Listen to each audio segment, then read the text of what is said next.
Bismillah walhamdulillah wassalatu wassalamu ala rasulillah Sayyidina Muhammad ibn Abdullah wa alihi wa sahbihi wa mawala la hawla wa la quwwata illa billah amma ba'du wa bisanadil muttasili ila ma'allifi sahibil kitab Zil karamah nafa'ana Allahu bihi wa bi ulumihi wa barakatihi fid dini wa dunya wal akhirah wa alihi wa masyayyikhihi wa masyayikhina wa rasulina wa li futul ilmi wal hikmah anna Allah yataghasyahu bir rahmati wal maghfirah wa yaj'aluna minal ladhina yastami'una al-qawla fayattabi'una ahsana wa ila hadratin Nabi Muhammadin sallallahu alaihi wa alihi wa sallama al-Fatihah. A'udzu billahi minasy syaithanir rajim. Bismillahirrahmanirrahim. Alhamdulillahi rabbil alamin. Ar-Rahmanir Rahim. Maliki yaumiddin. Iyyaka na'budu wa iyyaka nasta'in ihdinas siratal mustaqim siratal ladzina an'amta 'alaihim ghairil maghdubi 'alaihim waladdallin. Amin. Bismillahirrahmanirrahim. Qala al-muallifu rahimahullah. Al-hadithul khamisu an aliyin radhiyallahu anhu anna an-nabiyya sallallahu alaihi wasallam qala yaumal khandaq mala Allahu kuburahum wa buyutahum nara kama syaghaluna anis salatil wusta wa fi lafzin li muslimin saghaluna anis salatil wusta wa salatil asri thumma sallaha bainal maghribi wal isya'i. Al-haditsul khamisu, hadis yang kelima, an aliyin radhiyallahu anhu, diriwayatkan dari sahabat Ali bin Abi Thalib radhiyallahu anhu anna nabiyya sallallahu alaihi wasallam qala yaumal khandaq, bahwa sesungguhnya Nabi pernah bersabda ketika hari-hari perang Khandaq. Khandaq itu parit, ya, ketika dimana Nabi dengan masyarakat muslim itu diblokade, ya, dan pada waktu itu Salman Al-Farisi mengatakan agar dibuat Khandaq. Jadi kota Madinah itu besar, kota Madinah itu dibuat parit, ya, parit yang cukup besar sehingga ditutupi dengan dedaunan, ditutupi dengan, ya, pasir, sehingga kaum kafir Quraisy pada waktu itu mudah sekali mengalahkannya karena mereka masuk beserta kuda-kudanya ke dalam parit, ya. Nah, apa yang dikatakan Nabi ketika itu? Mala Allahu kuburahum wa buyutahum nara. Allah memenuhi kuburan-kuburan mereka dan rumah-rumah mereka itu dengan api neraka. Kama saghaluna anis salatil wusta hatta ghabatis syams, sebagaimana kesibukan kita dari meninggalkan salat wusta. Ini namanya annya, namanya an litarki. Jadi sibuk di waktu sore sehingga tidak mengerjakan waktu wusta. Hatta ghabatis syams, sehingga terbenam matahari. Wa fi lafzin li muslimin, pada lafaz Imam Muslim, Saghaluna anis salatil wusta, salatil asri, yang telah menyibukkan kita dari tidak mengerjakan sholat wusta itu. Di sini ada tafsirnya salatil asri, sholat asar. Tsumma shallaha bainal maghribi wal isya'i, kemudian mereka mengerjakannya itu sholat asar antara maghrib sampai isya. Sampai gini nih, maghrib, sholat asar dulu baru maghrib. Nah, Nabi mengatakan orang yang mengerjakan sholat asarnya sesudah sholat maghrib itu, ya, mala Allahu kuburahum, Allah penuhi kuburannya nanti dengan api neraka. Maknanya tidak mengerjakan sholat asar. Jadi dari dulu sholat asar itu sholat yang banyak ditinggalkan. Sekarang nih Bodetabek, Bogor, Tangerang, Bekasi, Bodetabek mereka kerjanya di Jakarta. Nah, asarnya yang kejepit, sampai rumah sudah lewat maghrib, kadang nyampe rumah sudah isya. Kenapa? Karena memang untuk bisa punya rumah mahal, yang agak lumayan itu ya mesti di pinggir. Jadi dari dulu sampai sekarang salat asar itu sulit dikerjakan. Ya. Salat wusta. Nah, ini di dalam tafsirnya dijelaskan bahwa ya annal ulama ikhtalafu fi ta'yini salatil wusta. Di kalangan ulama itu berbeda pendapat tentang penetapan salat wusta. Wusta itu artinya tengah, Pak. Ini sehingga jari jemari kita ini disebutnya wusta. Nah, sholat yang tengah itu sholat yang mana? Ya tergantung dari memulainya di mana, ya. Fadzahaba Abu Hanifah wa Ahmad ila annahal asar. Berhaluan Imam Abu Hanifah, Imam Ahmad ibnu Hanbal, yang dimaksud dengan sholat wusta itu adalah sholat asar. Wa mailu Malikin wa Syafi'i ila ikhtiyari sholati subhi. Kecenderungan Imam Malik dan Imam Syafi'i mengartikan sholat wusta itu adalah sholat subuh. Ya, kenapa subuh disebut wusta? Karena subuh sholat yang diapit dengan 4 rakaat. Ya, isya 4 rakaat, subuh 2 rakaat, zuhur 4 rakaat. Nah, itu menurut penilaian Imam Malik, Imam Syafi'i yang disebut dengan wusta, tengah itu. Ya, tetapi yang lain mengatakan Imam Abu Hanifah asar. Ya, sebagaimana periwayat hadis ini menafsirkan kecenderungannya ini maksud asar. Apa sih kelebihannya sholat asar sehingga Nabi sepertinya menakut-nakuti jangan sampai tidak ditinggal. Jadi pertama memang orang di zaman Nabi itu kan berkebunnya jauh. Jadi, coba Bapak yang ke Mekah, yang ke Madinah, lihat. Di mana mereka itu harus bercocok tanam jauh, ya. Jadi naik gunung, turun gunung, gitu. Sama kalau sekarang ini mau pulang asar itu jauh. Gitu, macet jalanannya, sama persis tuh. Sehingga nyampe di rumah sudah lewat waktunya. Padahal kan sholat boleh di kendaraan, naik motor, naik mobil, naik bis, naik kereta, naik pesawat boleh sholat. Berarti apa?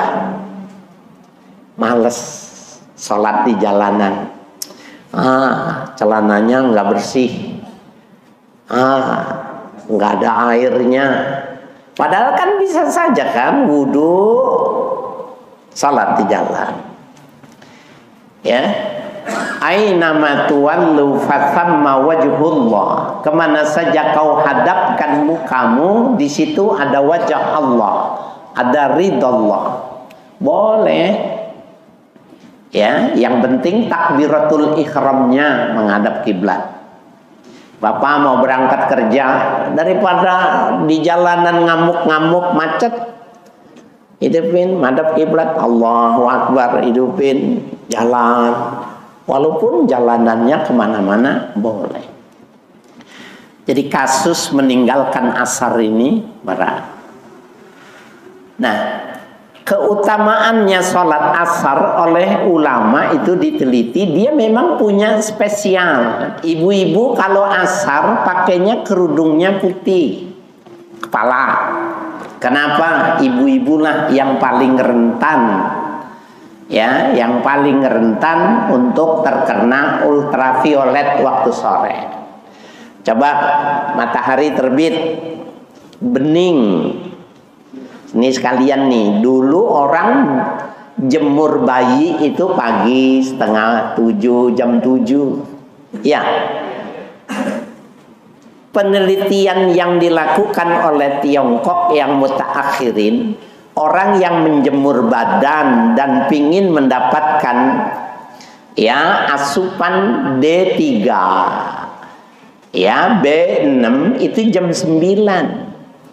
Yang di dalam hadis itu dikatakan salatu ya hatta tartafi'a qadra rumhin. Salat duha itu jangan pagi-pagi walaupun boleh. Sekira setinggi sepenggala. Gala buat itu. Atau tombak.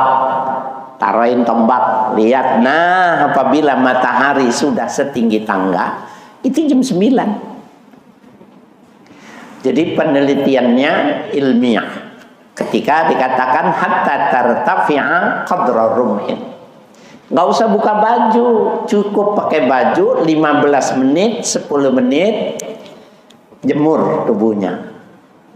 Orang kalau D3-nya cukup, maka terbantu dia untuk ya menyempurnakan masa otot. Jadi umur itu nggak bisa diturunin, tapi masa otot itu bisa diturunin dengan cara D3-nya dinaikkan. Sehat. Umurnya tetap tambah terus, tapi dia terbedakan dengan yang lain-lainnya. Nah, jemur. Jam 9 kalau mau jemur anak, bukan jam 7. Oke. Ini sekalian nih ya soalnya. Bening dong. Itu energi tuh. Putih.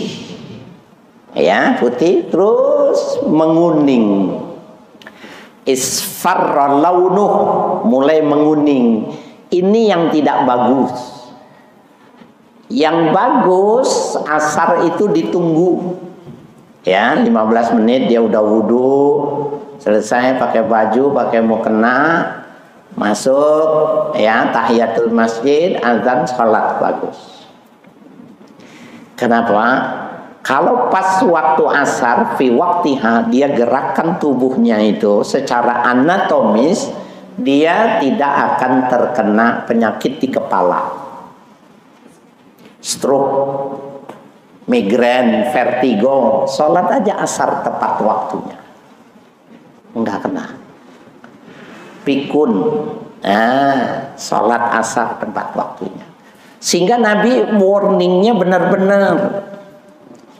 Nih yang sering ditinggal sama orang. Ini omongan Nabi bener apa betul? Asar yang suka keteteran orang. Nanti nyampe rumah, ya nyampe rumah baru sholat asar. Padahal sudah maghrib. Saya alhamdulillah tahadus binikmatillah banyak taklim di Jakarta. Salah satu pertanyaannya itu, Pak Ustadz boleh nggak sholat asar dijamak sama maghrib? Kuping saya gatel. Gimana asar dijamak sama maghrib? Kenapa? Orang males. Padahal sholat aja di mobil, memang kenapa? Malah kalau di daerahnya macet minggir gitu, gelar sajadah sholat, pasti viral besoknya. Ya, males orang, asar itu udah capek, alasannya tidak bersih dan lain sebagainya. Ya, jadi jangan tinggalkan sholat asar. Nah, Bapak Ibu sekalian, dan sholat asar itu jangan tidur. Kalau tidak sakit jangan tidur setelah asar. An-naumu ba'dal asri yurisud junun. Tidur setelah sholat asar itu mewariskan gila. Gila. Ya, jangan tidur. Orang tidur asar bangun pasti pusing kepalanya. Betul nggak? Nggak boleh tidur. Jangan tidur. Dia harus aktif. Dulu orang Betawi kalau anaknya mau tidur diajak ngomong supaya enggak tidur, nanti maghrib baru ditidurin. Di sini gitu nggak Bu? Dulu, oh ibu-ibu orang Betawi itu dulu gitu. Mau tidur gitu diajak ngomong, iya kan? Ini anak-anak siapa? Anak siapa? Ya anak dia. Ya. Anak raja, padahal cuma RT. Ya.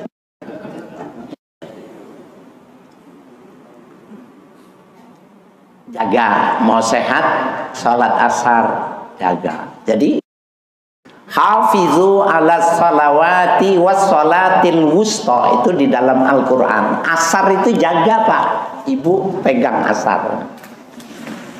Sehat. Ya. Pagi jam 9 keluar dulu 10 menit. Kalau yang punya lantai atas keluar di atas. Ibu nggak usah telanjang, jemur aja. Ya. Walahu an Abdullah ibn Mas'udin qala. Ya, pada riwayat Imam Muslim, hadis diriwayatkan dari Abdullah bin Mas'ud, ya, dikatakan habasal musyrikuna Rasulullah sallallahu alaihi wasallam an salatil asri. Pernah menahan orang-orang musyrik terhadap Rasul sallallahu alaihi wasallam ketika hendak melaksanakan sholat asar. Jadi pernah, ya, terjadi itu. Hatta marratis sams awis farrat, sehingga memerah matahari atau menguning. Ini cuma istilah, ya, merah atau menguning matahari. Faqala Rasulullah sallallahu alaihi wasallam, maka bersabda Rasul sallallahu alaihi wasallam, shaghaluna anis sholatil wusta, sholatil asri, telah menyibukkan kita dari mengerjakan sholat wusta, yaitu sholat asar. Mala Allahu ajwafahum wa kuburahum nara. Mudah-mudahan Allah penuhi, ya, rongga dirinya dan kuburan mereka itu dengan api neraka. Au qala hasallahu ajwafahum wa kuburahum nara, atau dalam redaksi lain hasya, ya, bukannya malaha, itu secara redaksi berbeda tetapi maknanya sama. Nah, Bapak Ibu sekalian yang berbahagia, jadi hadis ini ingin menjelaskan sholat asar itu sholat yang ditunjuk. Jadi kalau begini dalam Al-Quran, hafizu ala sholawat, jagalah oleh kalian sholawat itu jamak dari as-sholat. Kalau udah disebut hafizu ala sholawat, jagalah sholat, itu lima-limanya udah masuk. Subuh, zuhur, asar, maghrib, isya itu sudah masuk. Tapi Allah ulang, wassolatil wusta, dan sholat wusta. Kalau begitu, sholat asar itu ada atensi tersendiri. Jaga nih, jangan sampai kalah dengan dunia.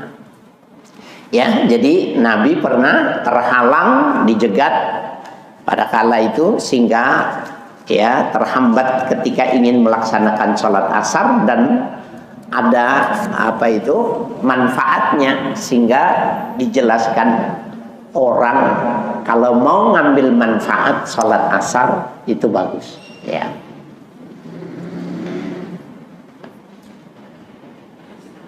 Nah ini kemudian di dalam syarah dikatakan summa shallaha bainal maghribi wal isya yahtamilu amrain. Kemudian dia mengerjakan sholat asarnya itu antara maghrib sama isya itu muhtamil, memungkinkan dua hal. Ayakuna takdir fasallaha baina waqtil maghribi waqtil isya. Memang sholat asarnya setelah maghrib baru sholat asar. Wasani ayakuna takdir fasallaha baina sholatil maghrib wa sholatil isya. Ya. Di apa itu ya? Jadi ada yang maknanya sesudah, ada yang maknanya ya disandingkan. Wa ala hadza takdir ayakunal hadis dalan ala anna tartibal fawaid ghairu wajibin. Ya, ini menunjukkan bahwa hadis ini menunjukkan kalau sholat tertinggal itu tidak wajib harus tertib.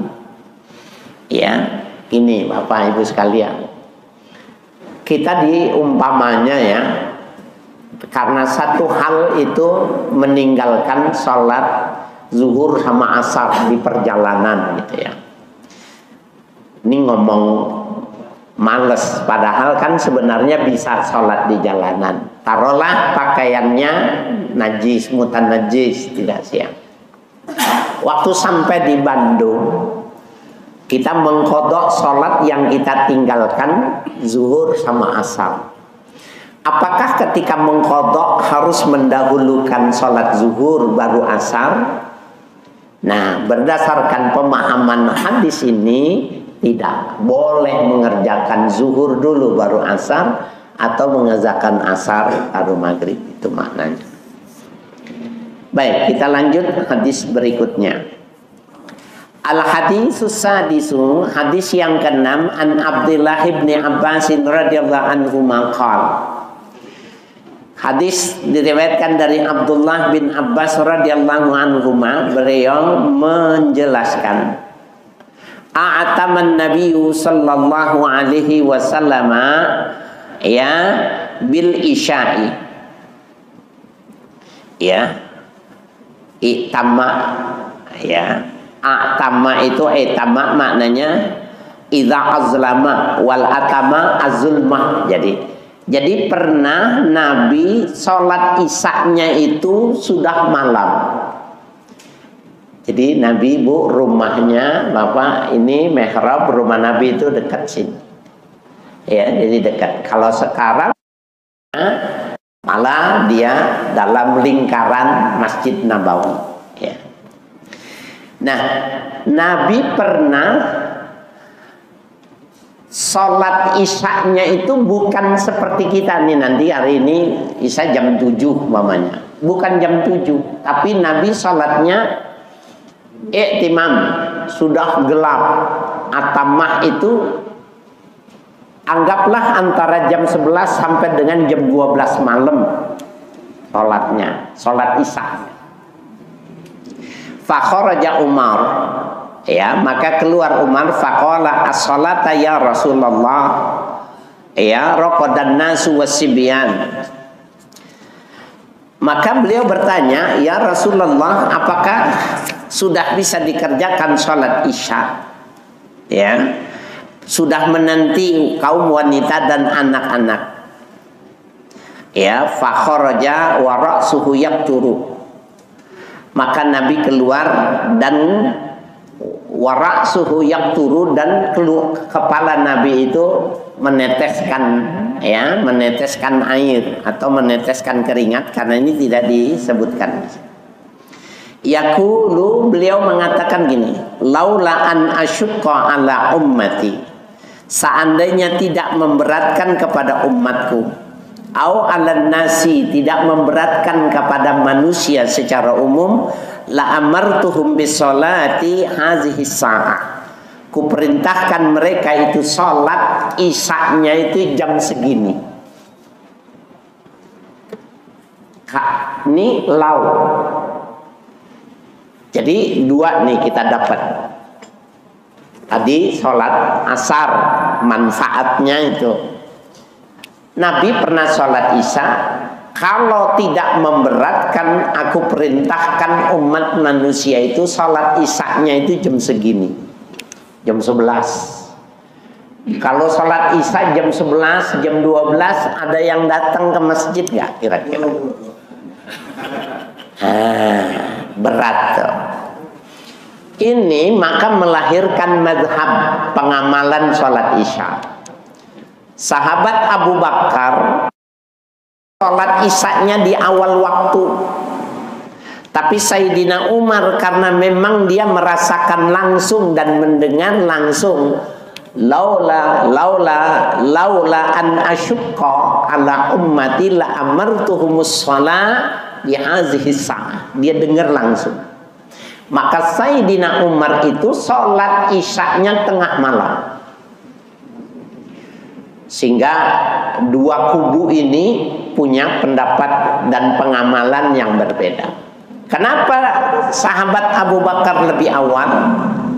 Karena memang Nabi mengajarkan afdalul a'mal as-salatu ala awwali waqtiha. Sebagus-bagus ibadah itu salat awal waktu. Ini dipegang. Kata Sayyidina Umar, bukan. Nabi membuat ikhtisas, kekhususan sholat isya itu tengah malam. Maka Umar mengajak beberapa orang itu sholatnya malam, sholat berjamaah. Nah, masyarakat itu bingung, ini ikut Umar apa Abu Bakar itu? Ditanya Rasul, kenapa dua sahabatmu itu tidak sama? Dua-duanya dipuji. Ya, Rasulullah memuji Abu Bakar karena dia minal muhtad, orang yang berhati-hati. Maksudnya kalau dia tidur dan dia mati tidak bangun lagi, sudah sholat isya. Ya. Kata Sayyidina Umar, tidak. Orang yang niat mau melakukan sholat kemudian dia mati, maka sudah gugur kewajibannya. Ya, sudah gugur kewajibannya karena dia sudah niat mau melakukannya. Dan Umar dipuji minal qawiyyin, orang yang kuat.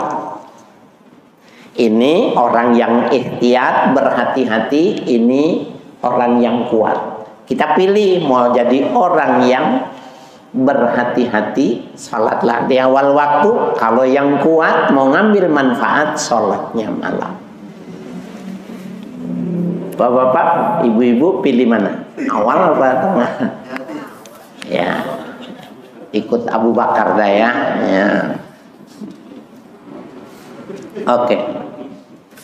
Jadi itu ada mazhabnya sendiri.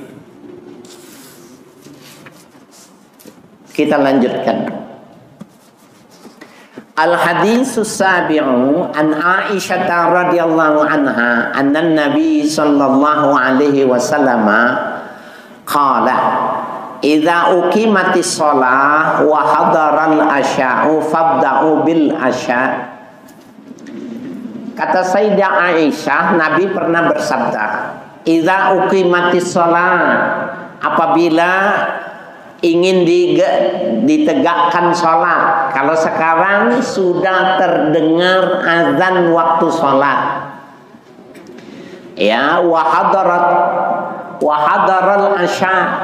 Asya itu makan malam, isya sholat malam.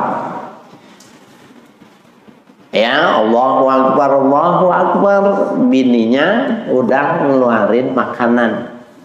Kata Nabi, fabda'u bil asya, mulailah makan malam, baru sholat isya. Itu asya, isya. Yang kedua, apakah ini maknanya Sholat isya bukan, ini yang dimaksud sholat maghrib. Karena dalam bahasa maghrib sama isya itu isya'ain, dua sholat isya atau maghribain. Jadi kalau dibilang isya'ain, dua sholat isya, itu maknanya maghrib dan isya. Maknanya kalau mau berbuka puasa, waktu sholat jangan sholat dulu, berbuka dulu. Ya, lebih afdol berbuka dulu baru sholat. Kenapa? Kalau dia sholat dulu, nanti sholat mikirin makan. Tapi kalau dia makan dulu, makan mikirin sholat. Bagusan mana tuh? Bagusan makan mikirin sholat atau sholat mikirin makan? Ya, jadi makan dulu. Ini ada ya konsep yang namanya tafrir. Tafrir itu kalau kita orang dulu nggak punya anduk dulu. Kalau habis mandi di kali, namanya tafri ini. Karena nggak punya anduk, ya dulu, ya engkong kita, buyut kita begitu. Kalau habis mandi dikibas-kibasin. Maknanya hadis ini kata ulama, kalau mau sholat itu harus tafrid. Mau sholat perut lapar, jangan sholat, makan dulu. Kenapa? Nanti cacat sholatnya. Kalau mau sholat nahan kencing, nih ibu-ibu tapi bukan sini. Oh, saya di Gandaria 1 Kebayoran, ya. Dia males tuh kalau sholat maghrib nunggu, entar sholat isyanya wudunya itu juga, padahal nahan kencing udah miring itu makruh. Jadi jangan sholat nahan kencing, nggak boleh nahan lapar, nggak boleh nahan kencing, nggak boleh mau buang air, ya sikat dulu. Apakah cuma itu doang? Enggak. Imam Ghazali dalam Ihya mengatakan, ya, wa kana min ashabin Nabi, ada di antara sahabat Nabi itu ayyujami'a imra'atahu, dia menjima istrinya qabla ayyuftira fi Ramadan, sebelum berbuka Ramadan. Kalau kata kita gendeng. Allahu Akbar, Allahu Akbar. Bukannya minum, bukan makan. Bininya ditarik. Ini boleh kalau mau diamalin. Boleh. Nah, di dalam kitab itu dijelaskan,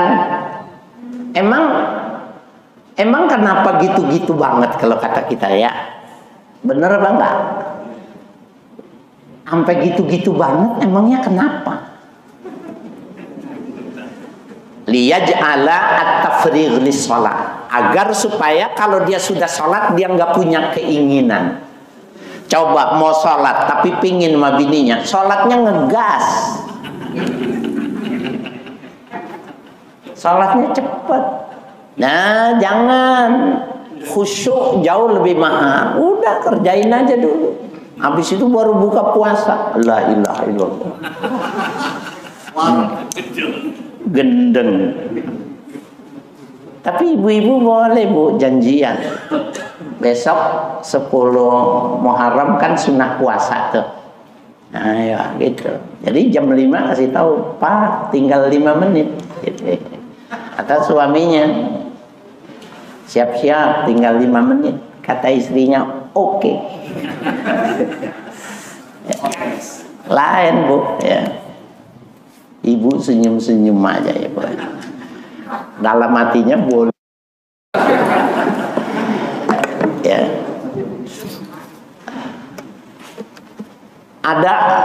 ini Bapak Ibu boleh tertawa karena memang nggak lazim sama kita, ya kan?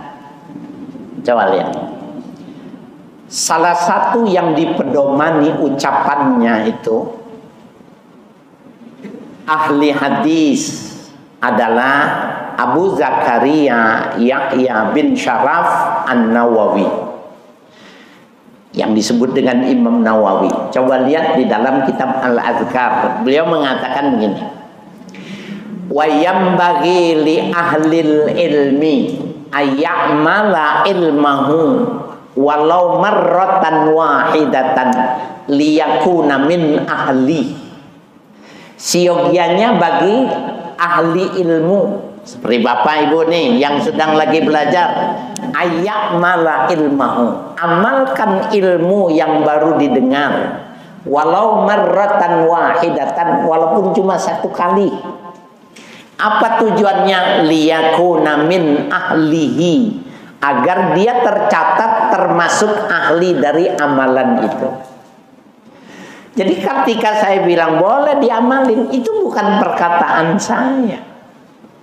Ulama-ulama mengajarkan itu. Jadi yang mau mengerjakan besok tanggal 10 Muharram, hari Kamis, boleh. Ya. Ada yang bilang, emang Ustadz udah ngerjain? Ya, ya jawabannya ntar di luar. Ya, jadi boleh ya Pak ya. Bahkan kalau menjadi ahli ilmu itu seperti itu, amalkan ya.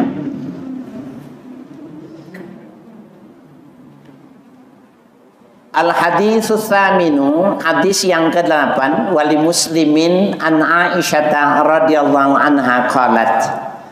Pada riwayat Imam Muslim dari Sayyidah Aisyah radhiyallahu anha berkata ia, sami'tu Rasulullah sallallahu alaihi wasallam yaqul. Aku pernah mendengar Rasulullah sallallahu alaihi wasallam bersabda, la salata bi hadaratit ta'am. Jangan sholat di depan makanan. Gak boleh. Karena sholatnya ngegas. Sholatnya, pikirannya, ini sop enak bener, sedep bener ini. Sayur asem, ya, gak boleh.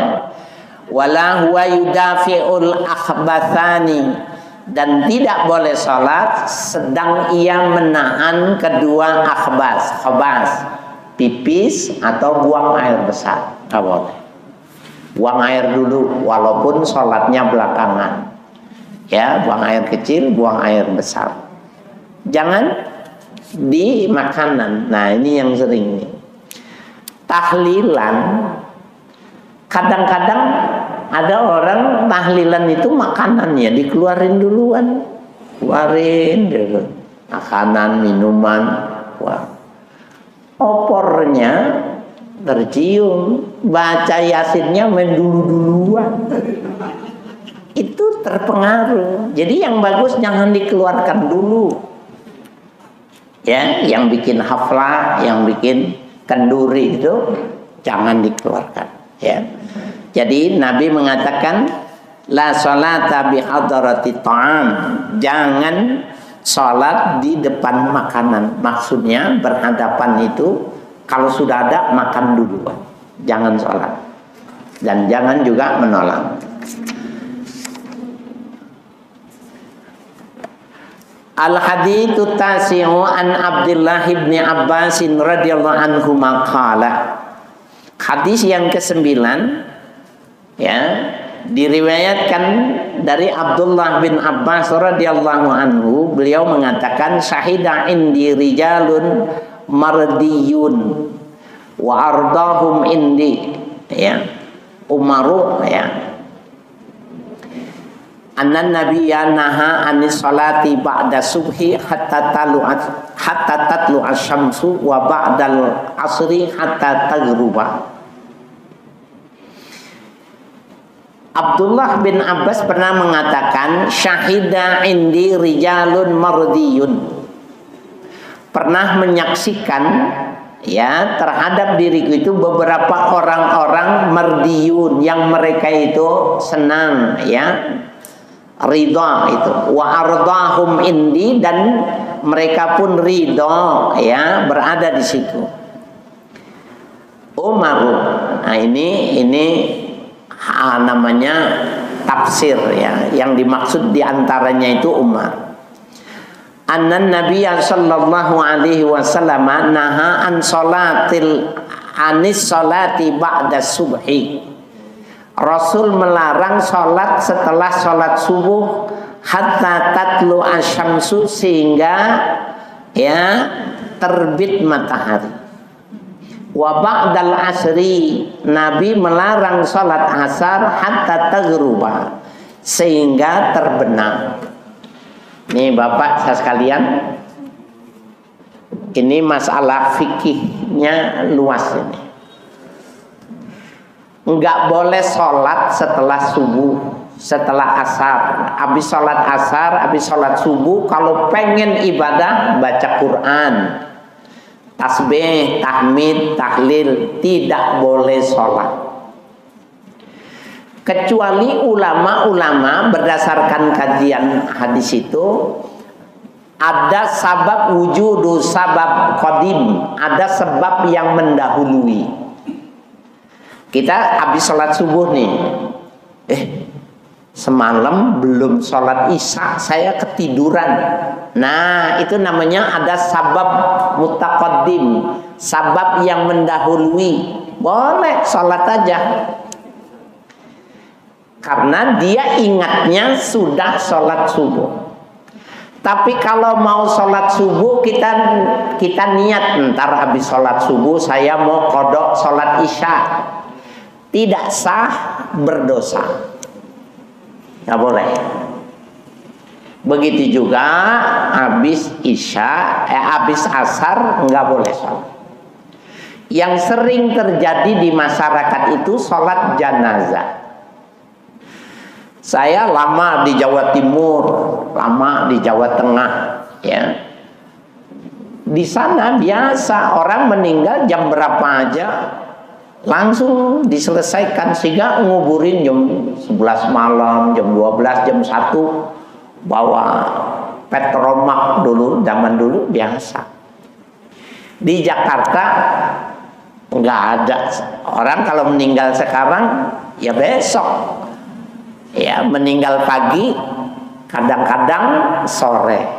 Kenapa? Orang udah pulang kerja. Itu tahari, kalau dia menyengaja hukumnya haram. Berdasarkan hadis sahih ini haram. Sholatnya sah nggak? Janazahnya sudah dihitung disolatkan belum? Sholatnya sah, sudah disolatkan, tapi melakukannya dosa di tempat yang dilarang. Jadi, ya, sama saja mencerai wanita yang sedang hamil. Apakah perceraiannya jadi cuma berdosa mencerai ketika hamil, gitu ya. Nah, ada di kalangan habaib mengatakan itu kan kematian sabab qadim. Karena dia sabab qadim, artinya sabab yang mendahuluinya, maka boleh. Bapak di rumah udah sholat asar, seperti saya tadi datang ke sini, buka pintu, kan udah asar saya. Tapi karena masuk masjid itu disebut sabab mutaqaddim, sabab yang mendahului, karena saya masuk masjid, sunnah tahiyatul masjid, saya sholat tadi. Loh, katanya nggak boleh sholat asar. Ya, yang tidak boleh itu tahari, menyengaja. Tapi kalau ada sabab mutaqaddim, maka boleh. Nah, ini terjadi perbedaan. Ada di kalangan habaib mengatakan meninggal pagi, sholat habis asar, itu dia katakan ada sabab mutaqaddim. Kata yang tidak membolehkan berdasarkan hadis, kan disolatin zuhur bisa. disolatin sholat jenazah dulu baru sholat asar bisa. Kenapa sholat asar dulu? Ya, baru sholat jenazah. Itu namanya as-sholatu ba'dal asri. Ini di kalangan ulama beda pendapat. Nah, bapak-bapak pernah dengar nama Muallim Syafi'i Hazami, itu guru saya. Beliau diundang, ada kiai meninggal, ya, tidak usah disebut namanya yang sudah paham, meninggal. Ternyata jam 4 itu bukan sholat jenazah dulu, tapi sholat asar dulu. Kalau sholat asar dulu kan berarti ada sholat setelah sholat asar. Sementara beliau di tengah kan nggak mungkin keluar, karena diumumkan langsung sholat langsung sholat asar. Bagaimana caranya untuk bertahan pada pendapat hadis ini? Maka beliau imamnya sholat asar, beliau niatnya sholat sunnah, niatnya nafal mutlak, niatnya sholat sunnah 4 rakaat, makmuman imamnya sholat asar. Habis sholat asar selesai, sholat jenazah, beliau ikut sholat jenazah. Jenazah berangkat, beliau baru sholat asar. Jadi di kalangan ilmuwan itu begitu. Ini bapak ibu harus tahu. Nah, sekarang kan kita punya pendirian nih. Kita nih bapak-bapak, ibu-ibu punya pendirian. Mana pendapat dari 2 pendapat itu yang paling apik, yang paling ihtiyat? Yang mana? Ikuti. Kalau saya mengikuti pendapat yang mengunggulkan hadis ini. Jadi ya kalau memang mau disolati, sholat aja jenazahnya dulu. Kan biasanya sholat asar, jenazahnya dipinggirin, selesai baru dibawa. Nah, kalau berdasarkan hadis ini melanggar. Jadi sholat aja jenazah dulu, jenazahnya digeser baru sholat asar. Jadi tidak ada sholat setelah asar. Buat pengurus masjid harus punya pendirian. Ya, dan ini saya sudah menyampaikan. Dasarnya kuat. Kasih nih stabilo. Jadi kalau ada orang kenapa gini nih hadisnya. Di masyarakat terjadi ikhtilaf yang semacam itu, siogiannya jangan. Ya, oke. Al-hadisul ashir wallahu a'lam bishawab.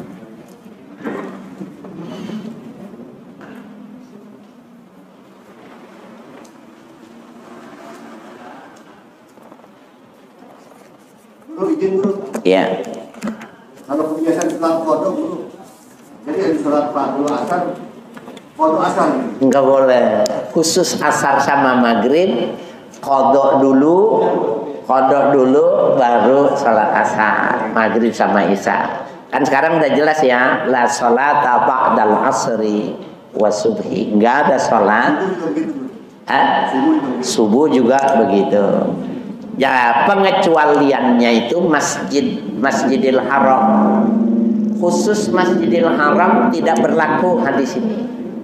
Jadi ada hadis lain yang mengatakan, ya ibna Abdi Manaf, la tamna man yusalli wa yatufu fi hadzal bait.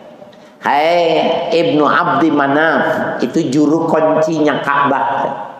Kalian gak boleh larang orang mau sholat, orang mau ta'af fi ayyi waktin kanat, kapan saja gak boleh. Jadi hadis ini pengecualiannya cuma Masjidil Haram saja. Kalau di Masjidil Haram habis sholat subuh mau sholat boleh, mau tawaf boleh, habis sholat asar mau sholat lagi boleh. Cuma Masjidil Haram. Masjid Nabawi kan Masjid Nabi, nggak boleh juga. Ya.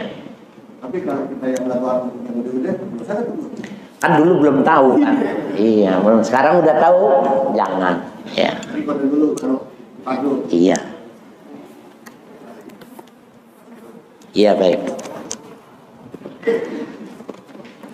Bismillahirrahmanirrahim. Alhamdulillahirabbil alamin. Hamdan yuwafi ni'amahu wa yukafi. Allahumma salli wa sallim ala nabiyyina Muhammad wa alihi wa sahbihi ajma'in. Allahumma inna nas'aluka wal afwa wal mu'afata daima fid dini wad dunya wal akhirah. Allahumma 'allimna ilman yuwafiqu ilmak wa awjid lana lisana sidqi fi ibadik. Allahumma lakal hamd wa ilaikal mushtaka wa antal musta'an. Nasta'inuka ala fasadin fina wa nas'aluka salaha amrina kulli wa la hawla wa la quwwata illa billahil aliyil azim. Wa sallallahu ala nabiyyina Muhammadin wa alihi wa sahbihi walhamdulillahi rabbil alamin. Amin.